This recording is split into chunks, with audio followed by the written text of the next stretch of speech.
Since malapit na matapos yung tema natin na about sa back to basic, siguro isa sa mga magagandang magtuturo when it comes to basic sa Christianity. Of course, alam natin, bilang mga mananampalataya, ang isang basic na kasiyahan sa atin is, ang unang-una is, magkaroon tayo ng kaligtasan sa Panginoon.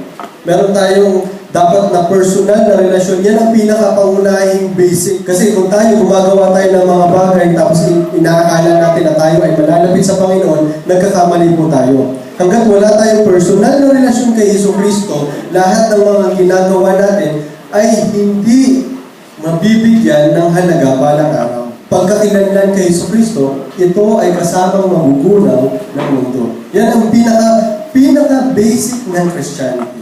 Relationship with Jesus Christ. And of course, na pag-aralan natin kung paano tayo lumago sa ating pananampalataya. Ano yung mga dapat natin gawin sa ating paglago? Kasi unang-una, sabi nga natin, kailangan may relationship tayo. At hindi lang nananatili dun yun.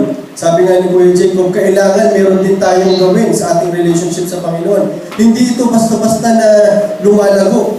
Ibig sabihin, dapat ginugusto mo ito. Dapat gumagawa ka ng kaparaanan para ikaw ay lumago. Kasi nung tayo ay niligtas ng Panginoon, binigay niya ang lahat ng kakailanganin natin para tayo ay lumago. Pero nasa sa atin yun kung tayo ay kilos.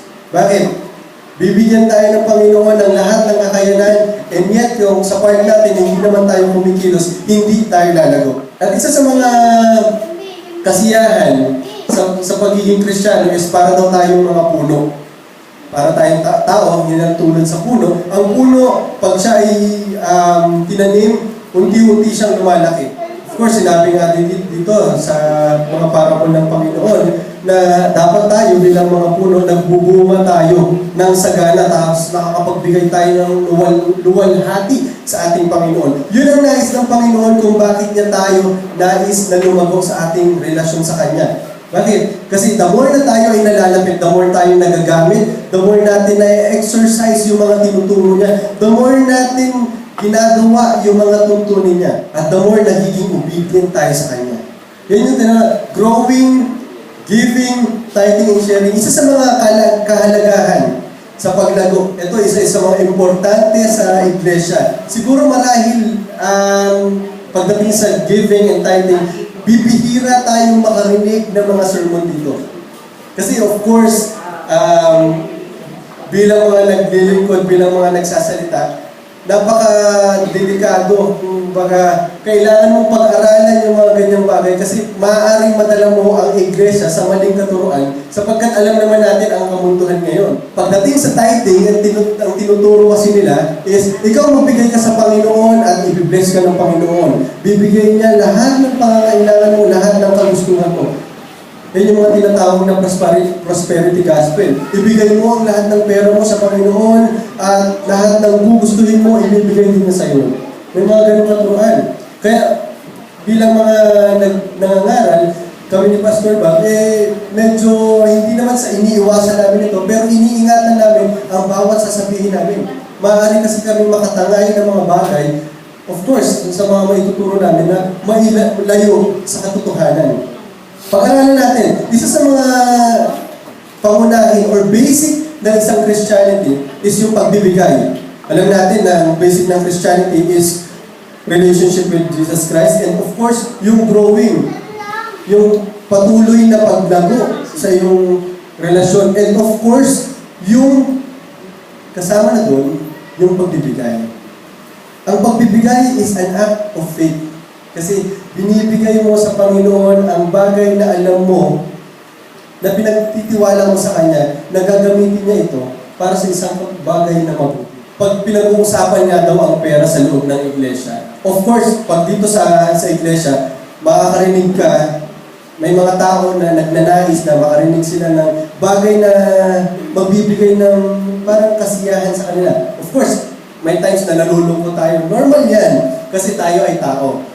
Pero when it comes to tithing or giving, parang medyo sometimes naiiwas ng tao yung pakikinig nila. Parang ayaw nila na harapin na meron tayong responsibility, lalo na bilang mga members ng iglesia, inaasahan sa atin ng Panginoon na tayo ay magbigay. Mamaya malalaman natin sa Macedonian believers kung ano yung magandang naging example nila kung paano sila nagbigay. Merong 5 bagay silang binigay na maganda na dapat natin gawin din sa buhay natin when it comes to giving. Of course, alam naman natin na ang Panginoon ang siyang nagpo-provide ng mga pangangailangan natin. Pero sa iglesyang ito, ang Panginoon ang magpo-provide at tayo mismo ang gagamitin ng Panginoon para mag-provide at matustusan ang mga pangangailangan.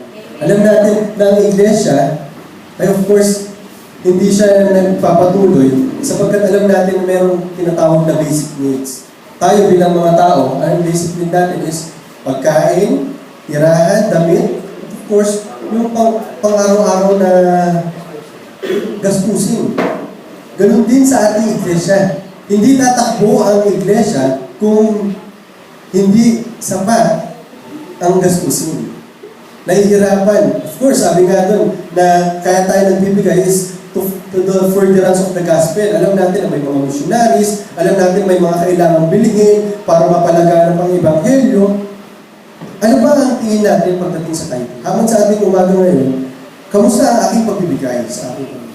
Ano ang nagiging attitude ko? How do I view giving? When it comes to my personal life, does it reflect my attitude towards God? When it comes to kung titignan ang giving, does it reflect my closeness to Jesus Christ? Diyan natin mahalaman mamaya. Meron tayong bagay. Of course, before natin malaman yung 5, tignan muna natin yung background nung sinabi ni Apostle Paul tungkol sa 2 Corinthians chapter 8. Yung background ng letter na to, nung sa 2 Corinthians na, is si Apostle Paul ay nag-encourage siya sa mga Corinthian believers na magpatuloy sila na mag-support. Sapagkat itong mga Corinthians, nagbigay na sila ng pledge. Ibig sabihin, sinabi na nila na magbibigay kami. And yet, hanggang ngayon, hindi pa dumarating. Since si Paul, dahil nandun yung heart niya sa missions, hindi siya parang nagalit or nadismaya, kung hindi, in-encourage niya. Parang pinaalala niya. Hindi naman kasi talaga masama ang magpapaalala. Pinapaalala niya na nasaan yung pinipledge nyo kasi kailangan talaga, especially dito during those times, ang sinusupport ng Corinthian believers is yung church at Jerusalem. Alam natin na yung church at Jerusalem is a poor church. Kailangan talaga ng support. Actually, there are 3 na nagsusupport sa kanila. Thessalonians, Berean, and also the Macedonian. Ito yung mga tao na nagsusupport sa Jerusalem Church kasi alam nila na mahirap ang iglesia ito. And alam natin na dito yung pinaka-core ng Christianity during those time. Yung Jerusalem Church. Yan ang naging background. Kaya si Apostle Paul, pinapaalalahanan niya yung mga kapatiran sa Corinto na ikaw ay huwag niyong kalimutan yung pinledge ninyo. Kaya siya nagbigay ng example para makita natin kung ano yung example tungkol doon sa kanyang pagbibigay. Sabi dito sa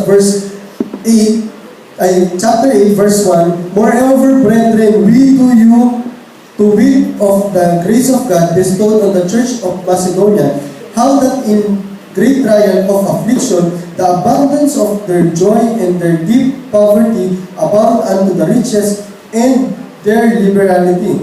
For to their power I bear record, yea, and beyond the power, they were willing themselves. Sa verse 3, sabi dito, For to their power I bear record, yea, and beyond their power, they were willing of them.